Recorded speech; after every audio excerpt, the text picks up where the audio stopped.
The whole idea behind therapy is basically to bring us to that place where we are self-aware, we are informed, we are empowered, we are supported to overcome whatever challenges or desires, difficulties we may have in life, so we can attain our desires. So basically, that's the whole idea behind therapy. And because I said it's more like a surgical procedure that you do not necessarily have to sleep through, it's participatory, it's collaborative. And that's why we talk about maximizing it, which means that there's a role of the client and there's also the role of the psychologist, therapist, counselor, whoever the person may be. Yeah, so that's just a little background. I'll just encourage all of us to, for those of us who haven't listened to previous conversations, we listen to them and then possibly get a build up. Right. So we take off today. So I want to believe that not all of us have been in therapy before. Some of us have, some haven't, which is okay. I just pray that we all get some therapy at some point in time. I always say that I'm in therapy myself, and I've seen how transformative therapy is. So I just want to encourage you, if you have never been in therapy, to, if nothing at all, try it. You don't necessarily have to be struggling with our mental health to go for therapy. When you listen to the transformative power of therapy video, you're likely to know at what point one should consider therapy, and it's definitely not the moment where we are breaking.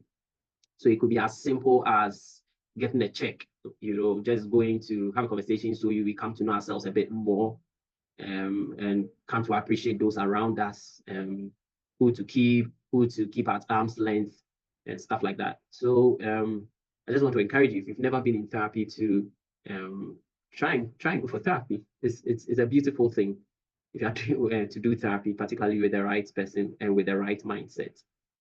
So today we are talking about how to maximize the various types of therapies, or the common types of therapy. So there are so many types of therapies. Counselors or psychotherapists get the privilege of being trained in specific types of therapy. So don't be surprised if you ever hear that somebody is a cognitive behavioral therapist and that's all they do. Don't be surprised, it's normal. So they are psychologists are not necessarily therapists. So let me explain this way. So psychologists are trained to use various forms of therapy. But when we say someone is a therapist or a psychotherapist, it means that the person has training in a particular type of therapy. And that's what we're talking about today. So basically what I'm saying is that if you ever go and see a clinical psychologist, that person may be quite vast in terms of the various forms of therapies we may talk about and others we cannot talk about today. But then if the clinical psychologist thinks that given whatever conversation you had with him or her, you would benefit from a particular type of psychotherapy, and they or that person is not trained in that type of therapy, any seasoned clinical psychologist is more likely to ask you or refer you to see a therapist who is trained specifically in the type of therapy that this clinical psychologist believes you will benefit from. So that's the thing about, that's the difference between a clinical psychologist and a psychotherapist. So we are doing this basically to bring ourselves to that place where we are aware of what a clinical psychologist or a psychotherapist is doing for us. Mostly we, if I say we, I mean those of us in the clinical field, where a counselor or a psychotherapist or a clinical psychologist, we may not tell you the type of intervention we are using. As to whether that is ethical or not is a different conversation. But largely it is good if the client knows exactly what intervention they are receiving, just so that they can also maximize the outcomes. So I know there may be clinicians on the call or in this conversation. There may also be potential clients, and there may be clients, whoever may, or whatever the category may be. So this is just for our learning. So the essence of today's conversation is just to bring us to that place where we know exactly what our clinicians are doing for us. And then we also are abreast with what goes into that type of intervention, and so that we can maximize the outcomes, because different interventions will require different approaches from the client's perspective. So very soon we'll go into that. So I'm sure I've been able to set quite a reasonable foundation for the conversation to proceed. So if you look at my slide, it says that in recent years, the demand for mental health services has surged, with nearly 1 in 5 adults in the US experiencing some form of mental illness each year.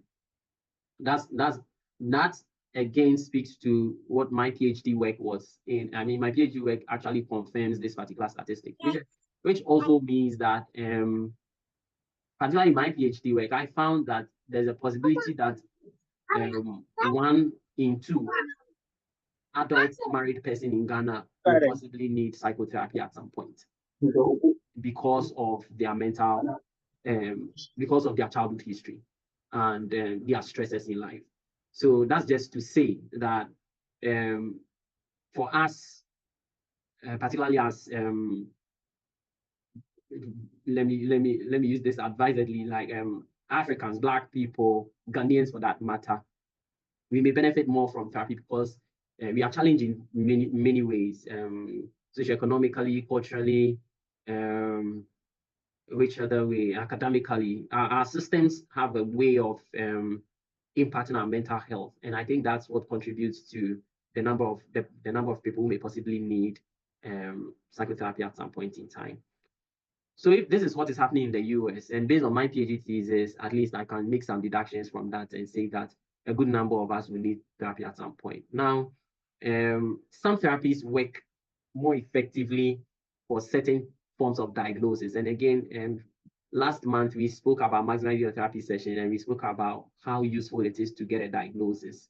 So for those of you who may not be so comfortable with getting a diagnosis, or one day a doctor said that if you go and see a psychologist, there's no way, or a psychiatrist, there's no way they won't tell you something. and I found that interesting. But yes, of course, because things happen to us, and I mean, the world can be chaotic sometimes. So definitely, there's something must be happening to one person or another at one point in time. So so that's correct. And sometimes it's important to get a diagnosis so that we are aware of what's going on with us, not necessarily to get a label, but so that we are aware of what's going on with us. And then, more importantly, we know what type of intervention, psychotherapeutic intervention, will be useful for what we may have been diagnosed with, or what may be going on with us. So the essence of today's conversation is basically to expose us to the various forms of, or certain common psychotherapy interventions, and then how to take advantage of them so we can get the maximum outcome. So I'll read the last paragraph. It says that, however, the outcomes of therapy can vary widely depending on several factors, including the type of therapy, the therapist's expertise, the client's engagement, and the therapeutic alliance. And in all these variables that I've mentioned, which could impact the outcomes of therapy, um, the most powerful one is the last one, which is the therapeutic alliance. We'll talk about that in a bit. I'm sure someone will say that the therapist expertise is important. Yes, it is, but largely therapeutic alliance will do you more good. So we'll talk about that in a bit. If you have a question, maybe you can reserve it. When we get there, we will answer the question. So let's talk about the common types of therapies. And then if you've been in therapy before, it would be wonderful to hear your voice today, so that you tell us whether you know what your therapist is doing for you or you don't, or possibly you figured out whatever a therapist is doing for you that you haven't been aware of all this while. So as we progress, let's try and figure out, for those of us who have been in therapy before, those of us who haven't been in therapy before, I'll try and cite some useful examples, and definitely not give so much details, so that we see what will be useful for us. And then when you go in for therapy, of course, you don't go dictating to your therapist what you think is right, because they've been to school for almost a decade of their life. So you have to rather ask what you think will work instead of going to dictate to them. So you figure out what you think will work best for you, so that if you ever go into therapy, you're able to have a meaningful conversation with your therapist and psychologist. Great. So let's go to the first thing, the first form of therapy. This is one of the commonest um, therapy interventions or psychotherapy interventions you would ever experience in therapy. We call it insight therapy. So insight therapy is basically um, what is done after you shared your history. So you come in typically for those of us who haven't been in therapy before. When you go see your therapist or a psychologist, what the person will typically do is they will ask you a lot of questions about your life. So they may ask you, okay, tell me about your family, tell me about yourself, tell me what work you do. So many psychosocial questions, stuff like that. And then tell me about your struggles, what brought you here today, what have you been through, all of that. And when you are done, um, the therapist is likely to do something. And I find that most clients will go like, oh, so is that all for today? I paid all this money just for this. Yes, so I'm going to tell you why people say that. So insight therapy is basically after you've said all that you've said, the therapist is going to say something like, okay, given that you work in a high stress zone, you are the first child in your family, your parents are maybe pensioners, and they don't have a very strong financial base, um, and also because you have three other siblings to take care of, you may be experiencing some form of chronic stress, which may be leading to the panic attacks you are experiencing. So when it comes to panic attacks, what happens is that when you begin to experience a lot of stress, your muscles will begin to tighten up. And then when your muscles tighten up, it's difficult for you to relax.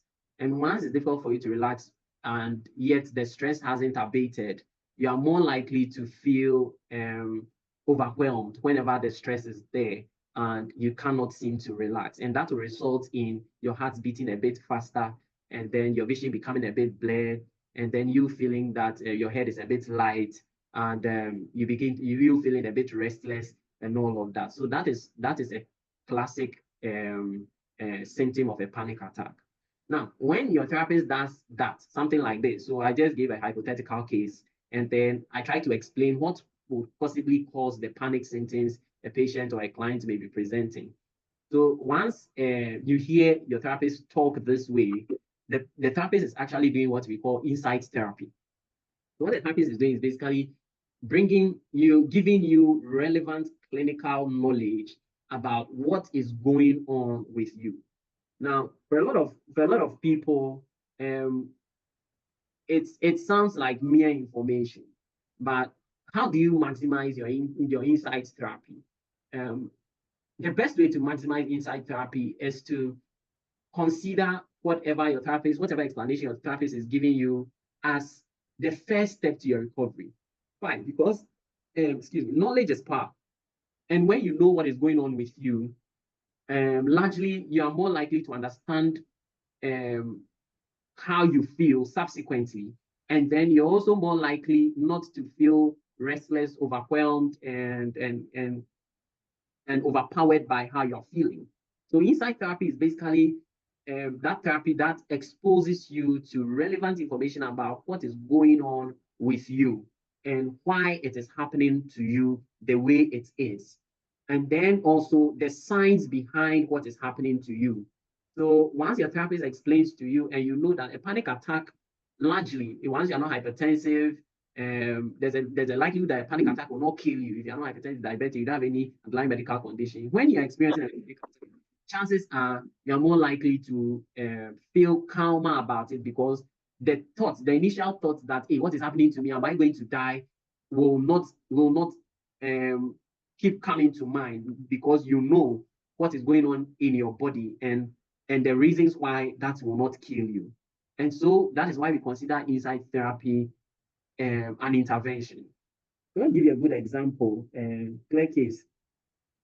So someone shows up in a consulting room and person doesn't understand why she feels sad most of the time.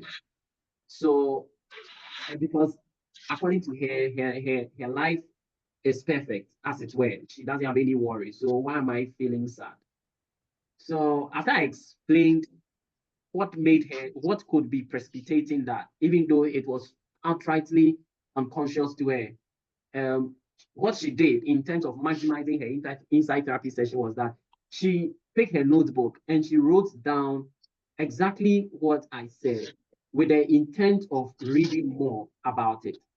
Now, what did that do? That saved her almost those previous nights of anxiety. What's going on with me? What's going on with me? That saved her all that anxiety.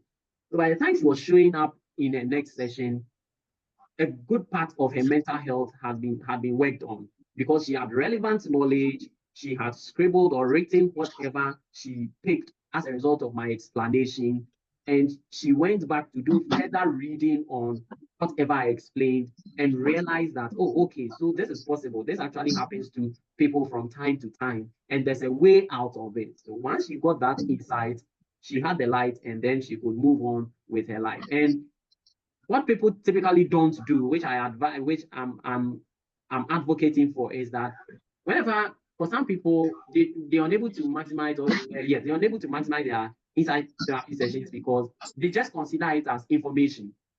And then other times, some people just zone out. So as you're trying to do the insight therapy, as you're trying to explain whatever is going on with them, they want you to quickly move on to what you can do for them, not recognizing that that background information could help. So anytime you go into therapy, particularly your first few sessions, maybe your first 3 sessions, pay specific attention to what your therapist is saying about what is going on with you. If you can, which I always advise we do, write it out and ask questions that they bother you. If you think the information is too much and you want to brood over it a bit, you can let your therapist know that I've heard you and I would like to read a bit and then come back if I have some questions. When we do that, you would find that you leave your first therapy session empowered with relevant knowledge from an expert who possibly understands exactly what is going on with you. Now you also leave the therapy session with written information. And what does that written information do? It becomes a reminder to you that whatever you may be experiencing, there's an explanation to it. And then thirdly, you can hold on to that written information and then read further on it. And then once you're able to read further on it, you are empowered to collaborate with your therapist or your psychologist to streamline the interventions that he or she may propose to you. So that's the beauty of insight therapy. So when next you go for your therapy sessions, or if you ever consider going for therapy, don't consider your first 2, 3 sessions as nothing. Oh, nothing was done for me. He just talk, and I left. No, whatever the therapist may be saying will definitely be insight therapy. And if you want to be sure, feel free to ask your therapist, are you doing insight therapy now based on all that you're explaining to me? And if the person confirms that, yes, that's what I'm doing, then you are sure that the person has actually intervened, even though it doesn't seem like a clear-cut intervention, as you may have heard from that friend who also went for therapy and told you something else. So that's the beauty of insight therapy. It empowers you, it helps you to hear from the expert, it helps you to understand what is going on with you, it keeps your mind open to what is going on. It empowers you to go further in terms of reading and finding relevant knowledge. And then it also empowers you to work collaboratively with your therapist so that you can achieve your maximum outcomes within the shortest possible time. So that is the way to maximize your insight therapy sessions. Great. The next one is a cognitive behavioral therapy. So this is also very common. I'm dead sure that if you take 10 people in therapy, 8 of them may possibly have gone through cognitive behavioral therapy and maybe they didn't know. So what is cognitive behavioral therapy? So let me use that same example. So let me change the example. So a lady comes to me and says she can't sleep. She's experiencing insomnia. She has headache. Um, she feels uncomfortable most of the time. Um, and she has this disturbing pain in the pit of her belly and stuff like that. So as I listened and to the history, she tells me, She doesn't really know, but this is what she's going through. Her mom is aging, and her mom is hypertensive, and so now that she started working, she wants to be able to take care of her mom, because her mom has done so much for her, and she doesn't want to lose her at this point and stuff like that. So when she came in, this was her presenting complaint. So as I listened, I asked her a few questions. The first question I asked was, "How old is your mom?" Then she tells me her mom is in her late 40s. So I asked her, he said, "Mom is hypertensive. Has she ever had a cardiac challenge, arrest, or something?" She says, "No." And then I asked her, has your mom been complaining about her health? She says, "No." And then I asked her, what's your mom's greatest need now? She says, "I don't really know, but I feel I don't want to lose her." So you find that there's a young lady, she's done with school, she started working, her mom has struggled to take care of her, and she feels indebted to her mom. And of course, sometimes because of the world we live in, you may possibly be hearing so many things um, about health and about people's parents' health and the like. So she came in distressed because she wanted to help her mom and she doesn't know how. Yeah. So basically, cognitive behavioral therapy will look at whatever you are thinking about, how real is it, and how likely is it going to happen, whatever thoughts you have. So with cognitive behavioral therapy, you find that there are two words here. There's the cognitive and there's the behavioral. The cognitive part is that we're thinking that we are focusing on your mind. So the focus on the mind here is how are you thinking, and how is your thought pattern influencing your emotions and your behavior. Okay, so whenever you go into therapy and you find that a therapist is focusing more on your thought pattern, so they ask you, "What do you think about this? How do you feel about this? What do you think about this? How do you feel about it? How did you behave?" Once the questions are around, "What do you think? How do you feel? What do you think? How do you feel?" Chances are the therapist is trying to do cognitive therapy with the intent of adding a behavioral intervention to it. So in my case, bringing it home, I asked her these series of questions about her mom, and then I finally asked her to go back and have a conversation with her mom about her health, whether she's adherent to her medication, and whether she's had a crisis, what her doctors are saying. So my client comes back the following week, and then tells me, "Oh, my mom takes all her medications well. Um, she doesn't have any physical complaints so far. The medication is working for her, according to her. Her doctors are fine, are happy with her, and all of that." So I asked her, "So based on all that your mom said, do you think you should worry about her health?" Then she's like, "But I don't want her to die." So then I asked her again, "Do you think you should worry about her health?" Then she said, "Well, at the moment, I don't think I should worry about her, but I don't want her to die." So what I was trying to do was to bring her to a place where she recognized that she is exaggerating her mom's health condition, and her mind is playing it out in a manner that makes it look like her mom she'll lose her mom in a day or two. And that was actually not the case. So as I gradually brought her to the reality that your mom is actually not going to die today in a few even years, given her all other things being equal, of course, given her health status at the time, she realized that it is because she wants to do something great for her mom now that she started working. That's why she seemed to have this compulsion to preserve her mom's life. So the point I'm making is that this is cognitive behavioral therapy. So what did I do? I brought her to the awareness that whatever thought she was having, sound and legitimate as they may seem to her, may not necessarily reflect the reality on the ground. And then there's a behavioral aspect of it, which is that I got her to go have a conversation with her mom and then come back and have a conversation with me about the outcomes of her conversation with her mom. Now, how do you, this is cognitive behavioral therapy. What people typically do is that as you try to, or as a therapist tries to bring the awareness to whatever may be causing the thought pattern, they will typically make the therapist or tell the therapist that, oh, you don't understand what I'm experiencing. Okay, you don't understand. But how do you maximize your therapy session? What you do is that realize that your therapist is there to bring you to a certain place of awareness. So you, whoever is experiencing or going through this therapy session must um, trust the judgment of the therapist, still keeping an open mind. So allow the therapist to bring you to his wherever he or she wants to bring you to. And then if you have questions about, or if you doubt, not necessarily doubt, but if you have questions about where the state is trying to bring your mind to, you question, you present your questions to the person.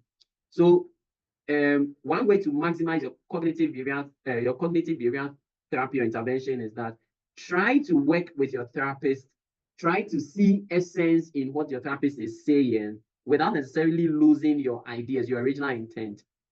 If your therapist brings you to a point where you think that, oh, I didn't see it that way, admit it. Admit that, oh, I didn't see it that way.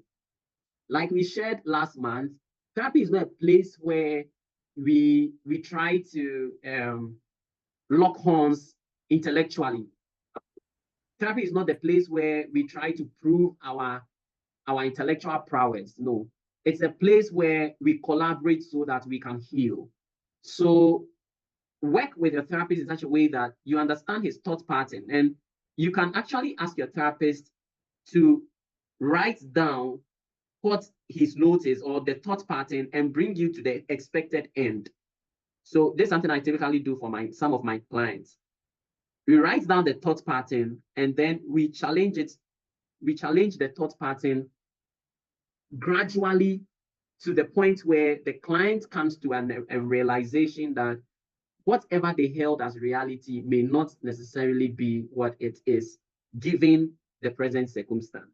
So whenever you go into therapy, once your therapist is asking questions about what you think about something, how you feel about something, remember that the person may be attempting to get into what may be fueling your symptoms.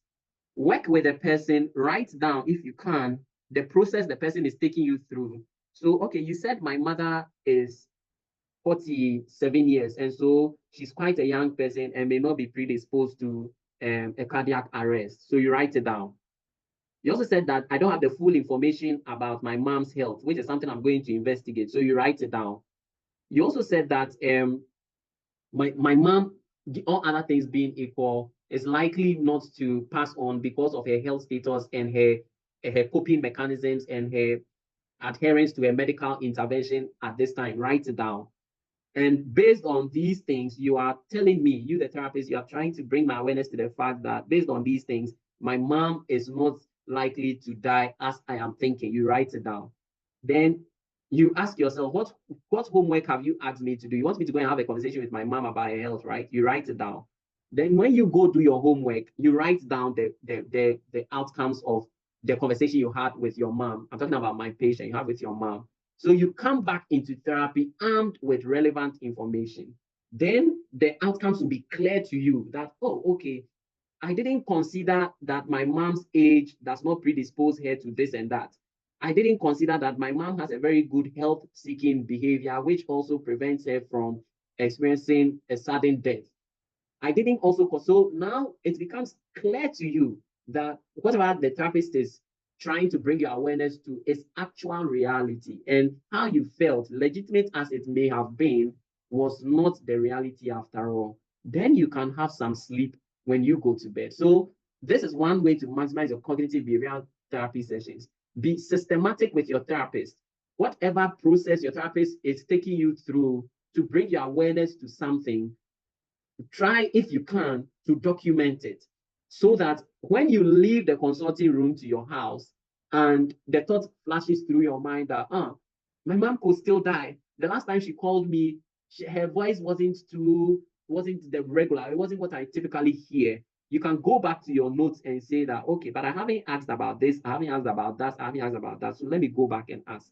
So you soon find that at all points in time, because you have relevant information, which may be counteracting or counteracting what your emotions may be per time, you are more likely to feel calmer than you used to. So this is one way to maximize your cognitive behavioral therapy sessions. You write down the process that your therapist is using to reconstruct your thoughts. As we know, as we therapists say, we reconstruct the thoughts. Come to write the conclusion of that indeed I wasn't seeing things right. Write that conclusion and hold on to the conclusion so that whenever you have that flash of thought which distresses you, you can go back to the information and then work with that information that you've received. The behavioral aspect is that we give homework in therapy. In therapy, you can see a gentleman writing the image there. We give homework in therapy, and most of the time the homework is behavioral. So it may tell you that for someone who may, because of this scenario that I shared about this lady and her mom's health, you may say that, okay, because your sleep is quite impaired, before you go to bed, make sure you don't take your phone with you to bed, at least an hour into sleeping. So make sure that your bed is laid, make sure that your room is clean and serene, make sure your duvet is, is clean and possibly smelling good for those of you who want perfume in your duvet and all of that. So make sure your environment, the ambience for sleep is conducive. So that's what we call sleep hygiene. That's the behavioral part. So you go and implement whatever your psychologist or a therapist was saying to you, and then you soon find that as you implement them, you get the outcomes that you want. So that is how to maximize your cognitive behavioral therapy. Write the process of cognitive restructuring, or the therapist trying to bring your awareness to something. Write it down, write your conclusion, and hold on to that conclusion, particularly when your mind begins to drift to that thought which distresses you, and you are more likely to benefit from your cognitive behavioral therapy. Great. We move on to the next type of therapy. So this is dialectical behavioral therapy. So dialectical behavioral therapy is just a little twist to it. It's very similar to cognitive behavioral therapy. The little twist to it is that for cognitive behavioral therapy, we focus more on your thought pattern and how it is fueling your distress. But for dialectical behavioral therapy, we don't focus solely on your thought pattern. We also focus strongly on your emotions and how to bring you to a place where you are in control of your emotions. So I'll give you a good example. So a client tells me that I feel suicidal. I feel suicidal, and I'm very distressed. So that is we clinicians call that a chief complaint. I feel suicidal, and as psychologist, I'm going to ask a few questions. So, do you know what is making you feel suicidal? Client says yes. So what's making you feel suicidal? Okay, so I live with my brother, and the light goes off. I gave him money to buy power before the light goes off. And this young man didn't buy the power. And then when I confront him that, did you buy the power so we can just refill? He goes like, no, I didn't buy the power. And then when I try to tell him that, I mean, I gave you money, not just yesterday, days ago to buy power so that when this thing goes off, we can refill. You didn't do it. Why didn't you? And the brother, vents and says, but I gave money to buy power, and so what? I couldn't buy it. So it becomes a banter. And then this client begins to feel extremely agitated and then starts breaking things and stuff like that, and suddenly feels so overwhelmed and feels suicidal. Now, if we are doing cognitive behavioral therapy, I'm just going to jump at her and say something like, so do you think it is worth dying because of one night of sleeping in the dark? See, that is cognitive behavioral therapy. I'm going straight for the thought pattern. The thought is that I feel I'm unhappy, or this guy has messed me up and I don't want to be here anymore. So I'm going straight for the thought pattern by saying that, is your life worth one night of sleeping in the dark? Whatever that means. So that is cognitive behavioral therapy. Now, with dialectical behavioral therapy, I'm going to say something like, okay, that feels very, very that must have been very distressing for you.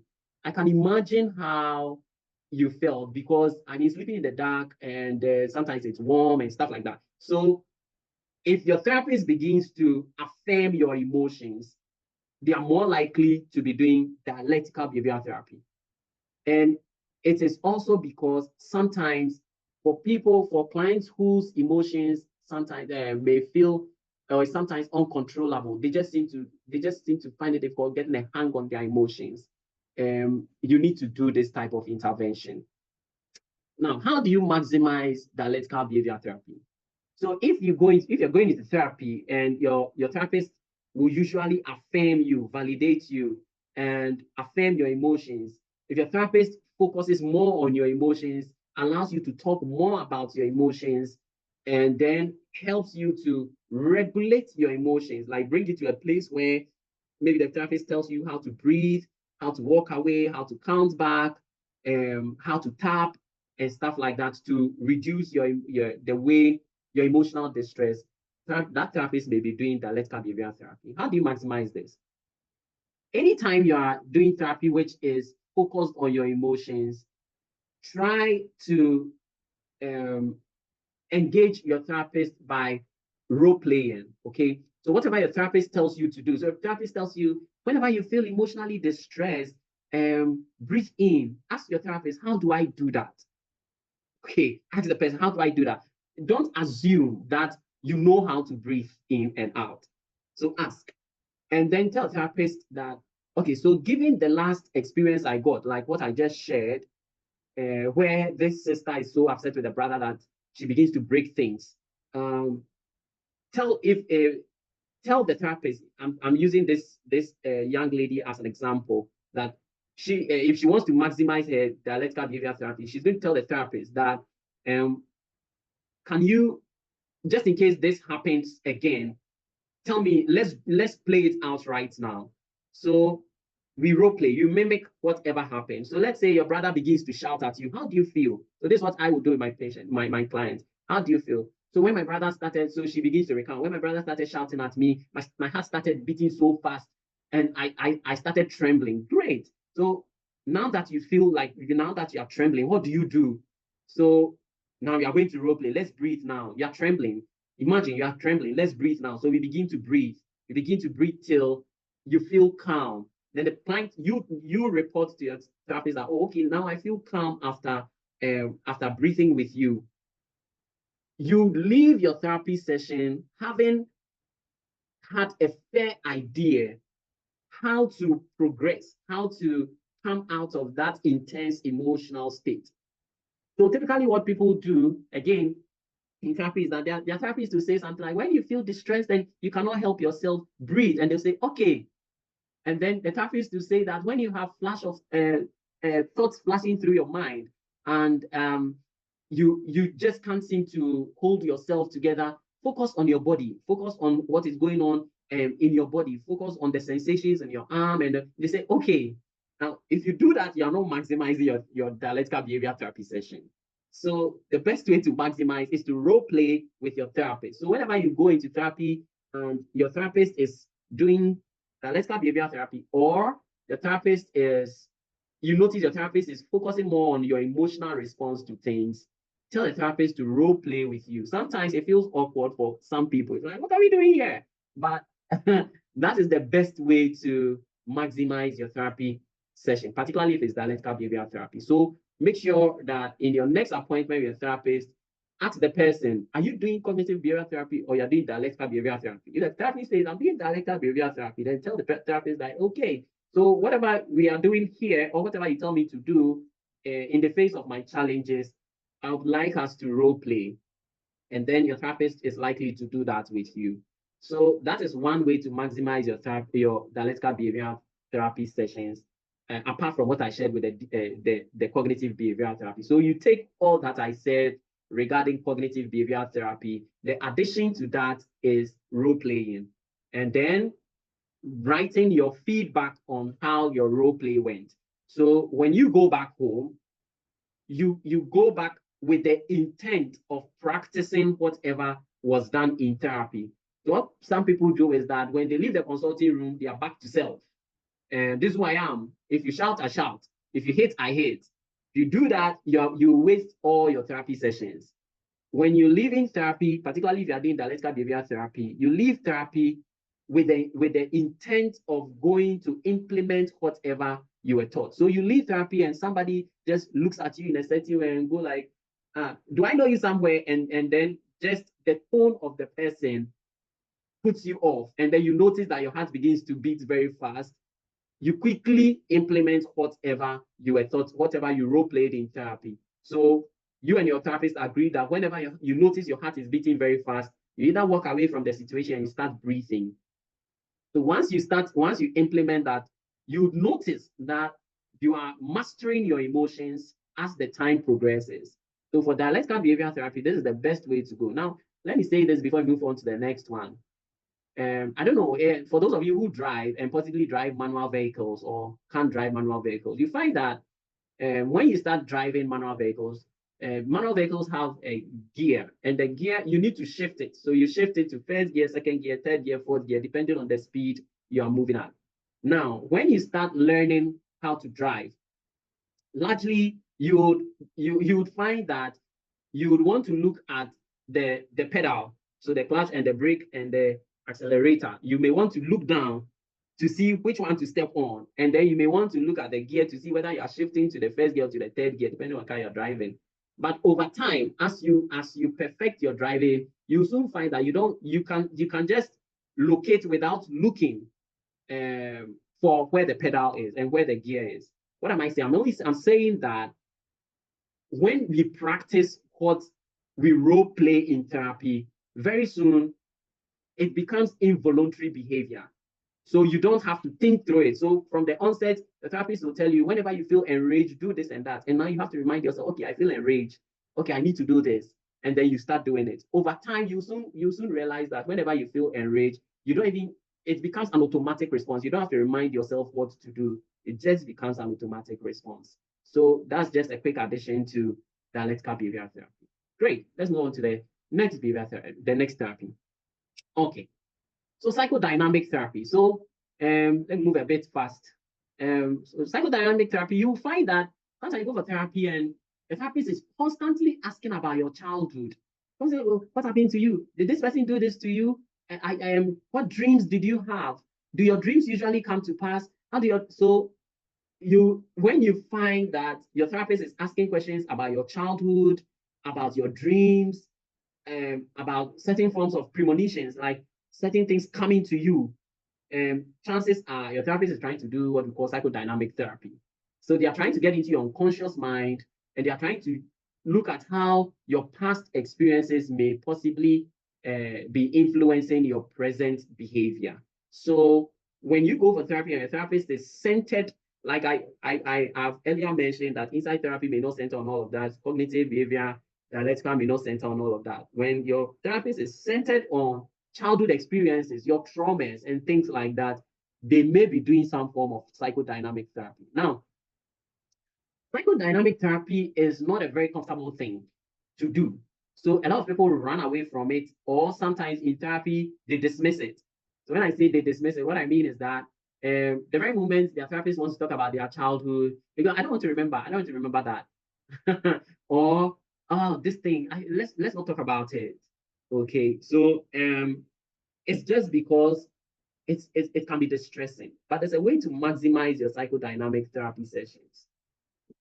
How do you do that? So the first thing is that remember that sometimes you need to come to a full awareness of your unconscious tendencies and your childhood traumas to be able to overcome your present challenges. And once you internalize this information that, hey, to get the best outcomes, I need to go through this. It might not be too comfortable, but once I grasp how my unconscious experiences or my childhood experiences may be impacting my present behavior, I may be able to come out of what I'm experiencing. So once you have that in mind, when a therapist wants to go back to your childhood, you may not be too distressed by it.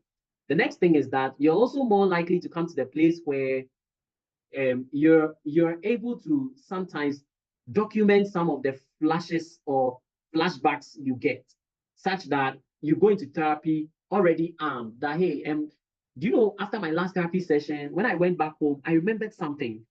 So a client of mine says that after a therapy session, I just remembered how my class 3 teacher treated me. Okay, so that is somebody who is aware that she's going through psychodynamic therapy, and that will mean that some childhood experiences will begin to come up into her mind. And what she's used to doing is that she would typically say, I don't want to remember that. But because she knows she's going through psychodynamic therapy now, instead of saying, I don't want to remember that, she writes it down and says that I'll bring it up in therapy. So if you're going through psychodynamic therapy, don't dismiss your memories, your childhood memories, your dreams. Some people say, I don't want to remember that dream. It was too scary.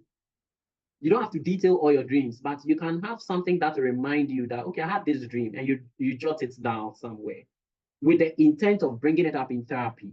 So once you bring it up in therapy, your therapist can now make sense of it.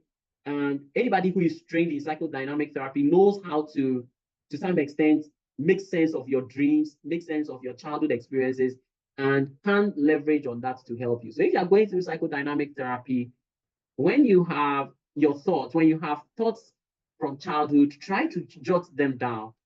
When you have dreams, try to write them down, not vividly, of course, but something that will remind you of the dream. Try to write them down. When you have what we call regressive moments. So regressive moments is sometimes you are there and then you suddenly feel like the child in primary 3 or primary 2. Those are regressive moments when you suddenly feel like that child you used to be. Write it down. What made you so? Someone will come into therapy and say that, I met an elderly man, and the way he spoke to me, I just realized my voice changed. I started sounding like a child.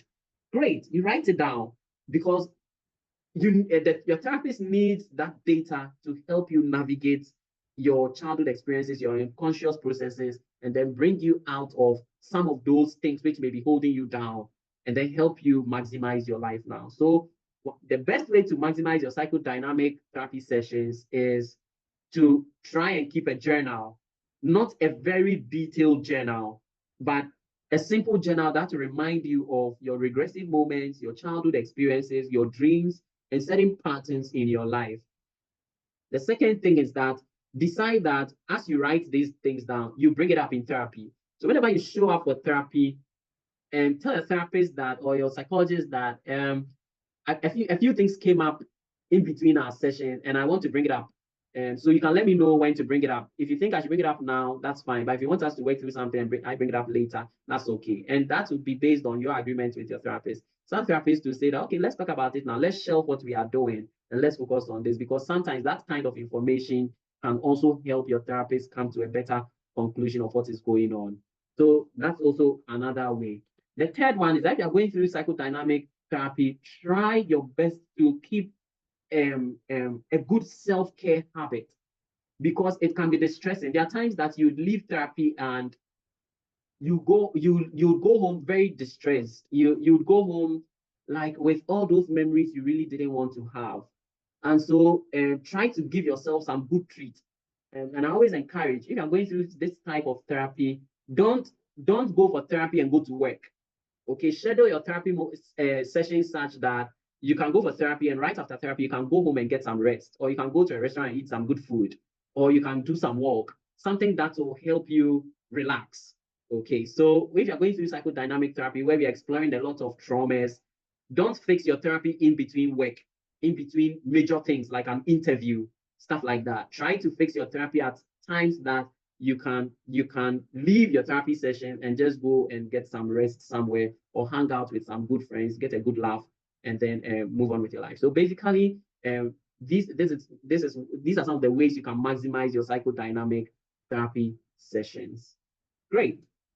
We move on to the next one. I'm sure some people may have questions. So keep scribbling your questions. You can put them in the chat box as we progress, and I'm sure we'll be able to answer them pretty soon. So the next one is person-centered therapy. So yeah, some people come to therapy this is one of my favorite therapies because person-centered therapy is highly conversational. It's a sweet aspect of therapy. When you come here and go, oh, how are you? Oh, you're looking beautiful today. How's work been? And, and your client, tells you all the good news about their life. Oh, so someone goes like, oh, I met my dad, and for 4 5 years now, I haven't been able to have a very meaningful conversation with my dad. But I mean, after coming through therapy, now my dad calls me, we're able to talk, we're able to sit. That's beautiful. So this is the easy part of therapy. It's not so easy though. It's tricky. Whenever you go into therapy and your therapist is very chatty with you, like, oh, so tell me a bit about your dad. What does he do? Or tell me a bit about your mom. And it's so conversational. Your therapist may be doing what we call person-centered therapy. What's the focus of this? Now, but people who go to person-centered therapy are typically people are trying to find themselves. Okay, that's why we call it person-centered. Focus on you. So most of the time it's about finding yourself. Okay, finding your voice, finding your personality, finding your strengths, your weaknesses, your capacities, and then sometimes what we call your cognitive dissonance. So cognitive dissonance is basically those moments where you are unsure of what to do. So finding out what is making you unsure, and then um, coming to that place of awareness and knowing why you feel unsure about something and what you seek to do. And then finally, is the therapy that brings you to a place of new learning. Oh, I didn't know this about myself. Oh, okay. That is person-centered therapy. Now, for most of us psychologists, I'm a clinical health psychologist. So if you're working with a person-centered therapist, I explained this earlier, that there are psychotherapists, and psychotherapists are people who are specialized in one form of therapy. So there are people we call person-centered therapists. They don't do psychodynamic, they don't explore all your unconscious things and all of that. They don't explore all of that. They look at um, what is going on with you and exploring you as a person. So that's a person-centered therapist or a humanistic therapist. Now, how do you maximize your person-centered therapy sessions? When you go in for person-centered therapy sessions, one of the best things to do is to be be be keen to know yourself in that state. So as you're having a conversation with your therapist, be keen, have a mindset to know what you didn't know about yourself. So, for example, I'm having person-centered therapy with a client, and a client goes like, oh, my work is okay, my work is great. I work for a big institution, and I'm cool. I mean, I'm a senior specialist in my institution. They value me, they treat me well and stuff like that. But I mean, I guess everybody experiences that from time to time, particularly, I mean, if you've been in the job for a while. So this is my client talking about herself or himself in therapy. And as he's talking about himself, he finds that, oh, okay, but I've been promoted 3 times this year. That's not normal. Okay, so that means I'm doing something right. So in person-centered therapy, what I'll do is that I'm more likely to highlight aspects of the conversation and then bring the client to that place where he's able to see that, oh, okay, that means I'm quite good. Oh, okay, I didn't consider that. So the difference between this and cognitive therapy is that I'm not trying to change the person's mind. I'm only highlighting the person's personality, the person's strengths, the person's capacities to them. Yeah. So basically, that's person-centered therapy. When you go in for person-centered therapy, make a note of your uniqueness. What people typically do, and that's why we usually will need person-centered therapy, is that a lot of people play down on their achievements, they play down on their capacities, they play down on their, their sense of purpose and their sense of self, as it were. So, in person-centered therapy, when your therapist opens or brings you to a place, your aha moment, capture that moment. So, person-centered therapy is like being being what's it called, a photographer, who captures wonderful moments. Okay, so go in with the keenness to capture your aha moments. So when your therapist brings your awareness to something great about you, note it down that, oh, okay, I didn't know this. Now I know that I'm quite articulate as a person. That's good. How has it helped me? So, okay, so now you begin to evaluate how it has helped you. Okay, I was able to get that job because I think I was quite articulate. And they actually mentioned it in the interview that they liked the way I articulated myself. So you come to a full realization of your potential and then you leverage on your potential for greater heights. So that's person-centered therapy. Capture your aha moments. Go into therapy with your mental camera in mind and capture your aha moments. You also find those moments where your therapist brings you to a place where they can tell that you're a bit conflicted about something. So maybe you go into therapy and go like, oh, I just got a job which is close to home, and they're going to pay me 5 digits, okay, 5 digits salary. But my present job gives me almost a 6 digit salary, but I have to do 2 hours in, 2 hours out, Jenny, and your therapist will be listening to you, possibly engaging you in a very conversational way. And then you come to that place where you go like, ah, okay, but I think I like the journeying part of my work. I like the travel part of my work. And with this new job, I may not be getting that. So I think I would rather go for the job which gives me some more travel experience. After all, the salary is not really so vastly so different, you know. So those moments will come in your person-centered therapy where your what I mentioned, your cognitive dissonance, your conflict about a situation will come to bear. And when that moment comes to bear, also write that down and then see how you unveil or unravel that. On the most part, once you're able to unravel that confusion about a situation, you are more likely to feel better about yourself. So don't allow those moments to pass you by where you are able to make a very good decision in therapy. Also write that down and hold on to that good decision because it is on those decisions that you are likely to ride. So that is one advantage with person-centered therapy. And that is one, these are some of the ways we can maximize person-centered. Capture your aha moments, jot down your moments of mental clarity about a situation, and then ride with them. Now, a lot of people go like, oh, and so two friends go for therapy. One person is going through psychodynamic therapy where they cry, cry, cry, and all of that. Another person is going through person-centered therapy where they go and laugh, laugh, laugh, and have a good time. And the other one person, the person who is laughing goes, and so this is my therapist. When I go, he's just laughing with me. Just we just have a good time and he takes my money. The truth is that you will go for a different type of therapy for whatever reason. So don't look at the efficacy of your therapy on the basis of what happens within the therapy. Understand that some therapies can be very conversational, very relaxing. The therapist will actually tell you that I enjoy it when you come here because I also get a good laugh and stuff like that.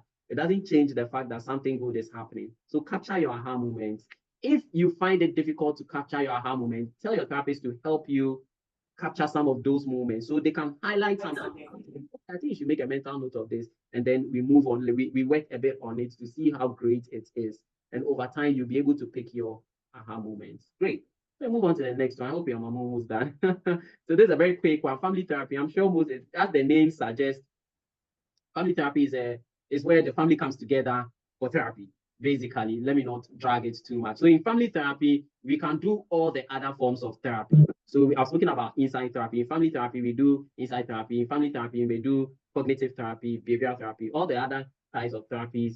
We sometimes do them in cognitive therapy. So I mean family therapy. Sorry. So basically that's family therapy. Some people are opposed to family therapy because they feel someone will have a bigger say or someone will have a bigger voice than theirs. And so some people are opposed to family therapy. Anytime you feel uncomfortable about family therapy, one way to maximize it is to get a one-on-one with a therapist who will be taking care of the family and then get all your discomfort about the process settled. Then you may be able to maximize your family therapy sessions. Let's move on to the next one. So we are wrapping up REBT, rational emotive behavior therapy. This is very similar to cognitive behavioral therapy. The only difference is that for rational emotive behavioral therapy, we will look at what caused how you feel or what you believe, and then what the consequences may be. So remember when I was citing an example for the cognitive behavioral therapy, I used the young lady whose mother, who's done with school, has started working, making some money, and is concerned about her mom's health and um, cannot sleep and worries so much about her mom's health. Now, if I'm doing rational emotive behavioral therapy, I'm going to find out, I'm going to work with her not only on her thought about it, but what precipitated the thought. So where is this thing coming from? And then why has this led to this type of belief system? And then what is the consequence of that? So in rational emotive behavioral therapy, you find your therapist bringing you to a place where you can connect the dots. That's the difference between that and cognitive behavioral therapy. You can connect the dots. You know why you think the way you think, why you feel the way you feel, and what the consequences are if you maintain that kind of thought and if you change that thought pattern. So basically, that is rational emotive behavioral therapy. It's rational. We bring you to the place where you can connect the dots and then you can anticipate future consequence based on your decisions. So how do you maximize rational emotive behavioral therapy? One of the best ways is to always track how your emotions are changing as your thoughts or your belief system is changing. So one good thing is that let's say I'm using rational emotive behavioral therapy for the same case I shared about this young lady. In her case, the best way to maximize it is that now I mentioned that you look at how your therapist is helping you go through your thought process until you finally hold a different belief or a different thought pattern. So what you do is that now that I have this new thought pattern, how do I feel? You need to document that. So okay, when I held on to the previous thought pattern, I used to feel very, very anxious, jittery, and the like. Now that I'm holding on to this new thought pattern, I feel very relaxed. I don't feel agitated easily and all of that. So you track the new emotional states that you have. And we do rational emotive behavioral therapy so that we are not only thought oriented, but emotions oriented as well. So focus on how your emotions are changing through the therapy, and that becomes the fuel for the therapy. As you notice your emotions changing through the therapy, you'll soon find out that the outcomes of your life or your decisions become more better and bearable. So that is rational emotive behavior therapy. Finally, is it finally? I guess so. Reality therapy. Okay, Millie, take me to the last slide. Let me see if this is the last one. Okay, so we'll end on, so thank you. So we'll end on reality therapy. Okay, and then we because of our time, well, we end with reality therapy. Thank you. So reality therapy is a therapy that brings you to a place where you can make choices. So someone says that since I got this new job, I don't understand why people behave towards me the way they do. I feel so uncomfortable when I come to this place. Okay, great, we've heard you. If you're working with a therapist who is a reality therapist, he's going to ask you one question: what choice do you have? Okay, so the person will consistently bring you to a place where you can take advantage of your own choices. So, well, my choice is that I'm in this place, I have money, I'm being paid a good salary that I want, I can afford whatever I want. I can make the friends I want, even if these ones don't like me. I actually don't have to make friends at all if I choose not to. And so I have freedom. These people cannot hold me down because of whatever they want to, they whatever belief they have. So some are going to a new workspace, and sometimes because of their pedigree, because they are going to lead and some people who have been there for a while. Sometimes it comes with a few conflicts, and some people will begin to contemplate, I'm leaving this place, I don't like this place. Meanwhile, you need the money. The reality therapy will bring you to that place where you realize that you also have a choice as to how to work around people and as to how to leverage on your own resources. So that is reality therapy. It brings you. So when you go into therapy and your therapist is constantly bringing your awareness to your choices, you can also do this. You can also do that. Don't you think you can also do this? What are some of the things you can also do in spite of this? You soon find that is reality therapy, and you soon find that you have more resources and power than you thought you ever did. So one interesting thing is one client of mine who was going to reality therapy. he has a girlfriend, and then she depends on him, and but she's brilliant, you know. So he came in saying that, my girlfriend, I have to pay for everything, whatever she wants, I have to pay. I'm like, okay, so do you like her? Yes, I like her. Okay. So it is your choice, right? This is your choice. He says, yes, this is my choice. Okay. Now, what other choices can you make? Because she is making a choice. Her choice is that because you're in her life, you're financially stable. I mean, she needs to take advantage of it, go to the school she wants because you can fund it and you like her. So what about you? He says that, okay, I have a choice. And my choice is that she's brilliant. And I think if I support her to start a business, she'll be great. And then if I support her to start a business, I also have the choice to sign a contract with her where I tell her I can support her for 6 months and then I'm off your back. I'm not supporting you anymore because you have your own money. So the point is that now he realized that he also has a choice in all of this. And once he realized his own choices in the scheme of things, he became a bit more relaxed with her. He's not insulting her or, I mean, disregarding her and all the things he complained about. And he realized that he could also travel with her along a certain path and then get certain outcomes out of her without stressing over her. Thank you very much. We've done 8 different therapies. I think it's enough. We can't do all today. Maybe in the future, we'll talk about some other ones that some of us may have experienced.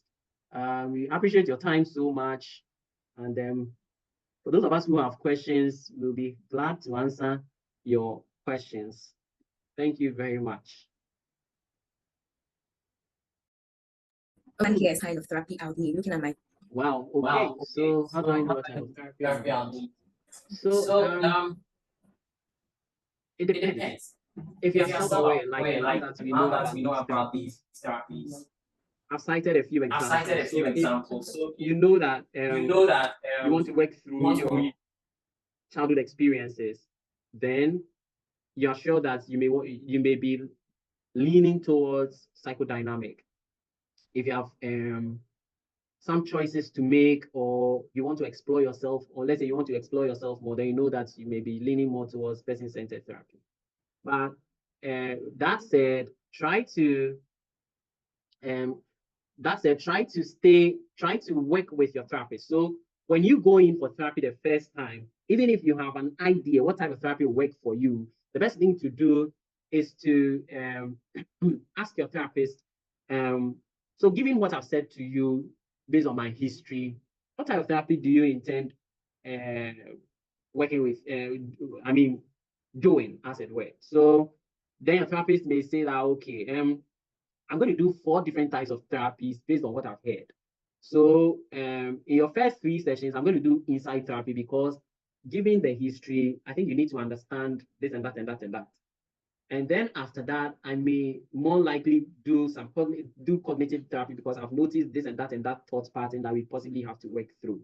So that is when you're working with a psychologist, because psychologists are trained to use different types of therapy.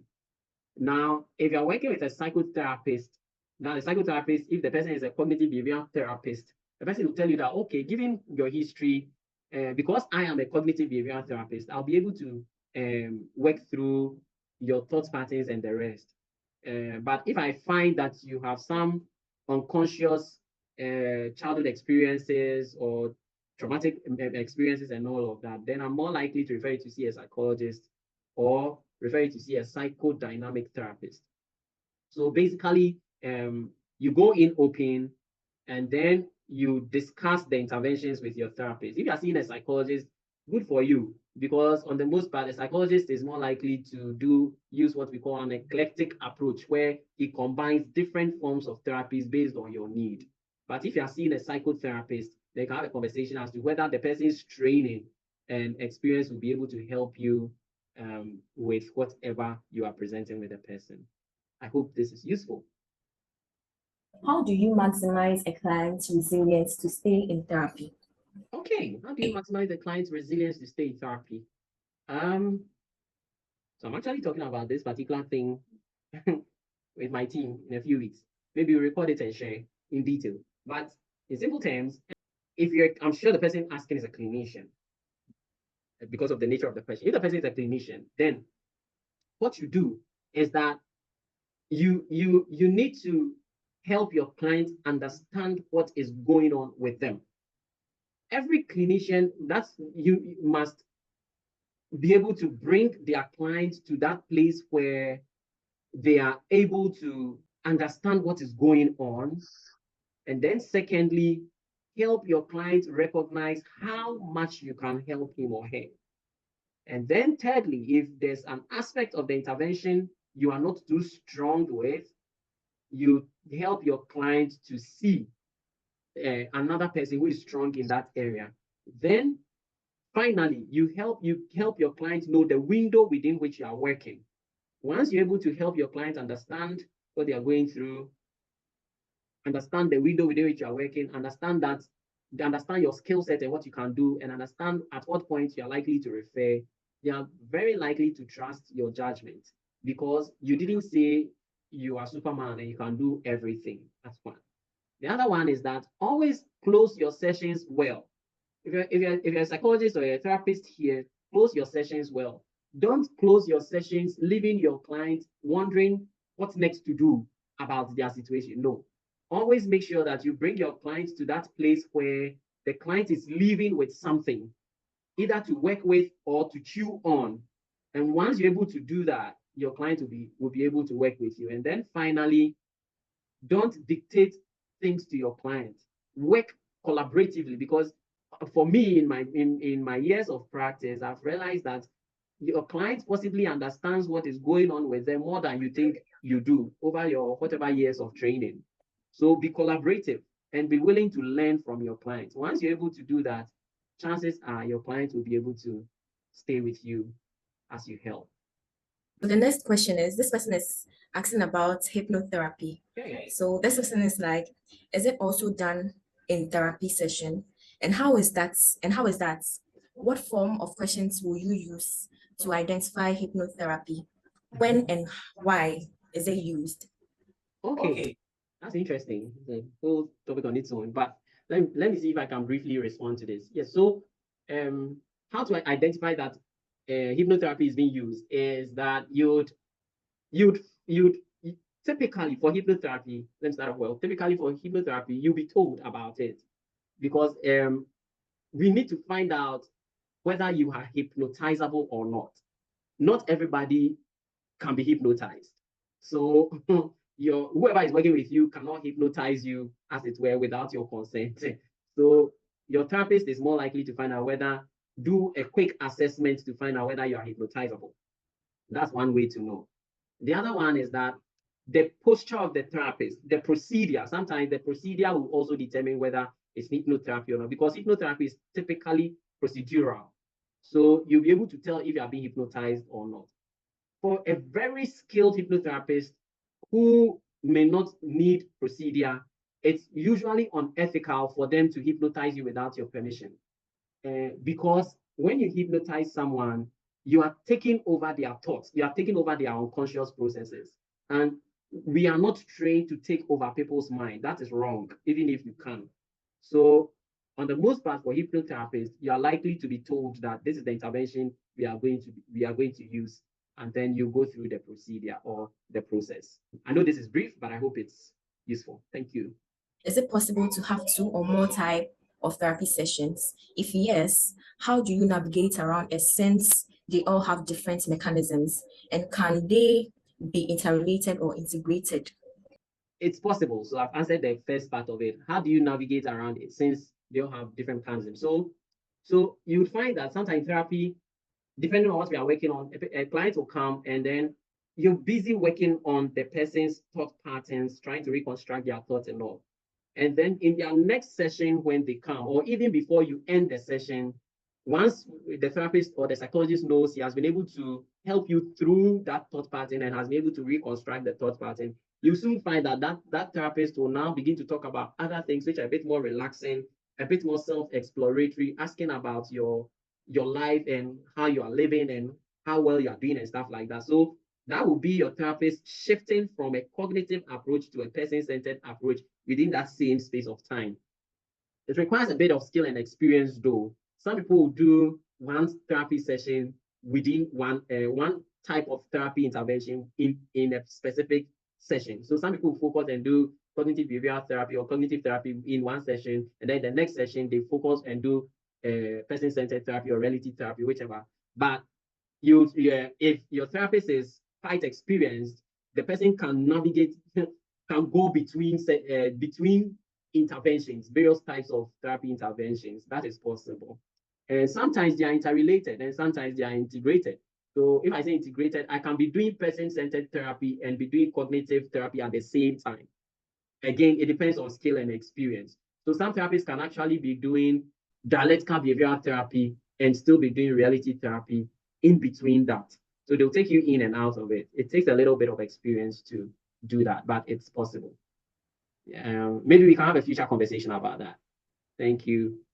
How do I deal realistically with difficult people who have made their mind to fault you regardless of what you do or don't do, and now you have to seek therapy because this is what is happening to you? This person is asking that what kind of tool or skills would one need to deal with it?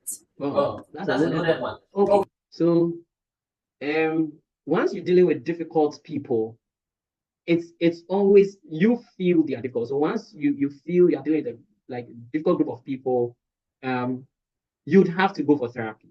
No, I mean, it's just like having abdominal pain and deciding not to see a doctor about it, particularly when it's recurrent abdominal pain, okay, or you've taken some pain medication and it's not resolving. So your choice to go for therapy is a very good one, and I commend you for it because you've put yourself first and you don't want to bear the brunt of what people are doing to you. So that is super, super good. The next one is you're asking what kind of tool or skills will you need to deal with such a situation? Great. So when you go for therapy, lay down all the things that these people do that makes them difficult to deal with.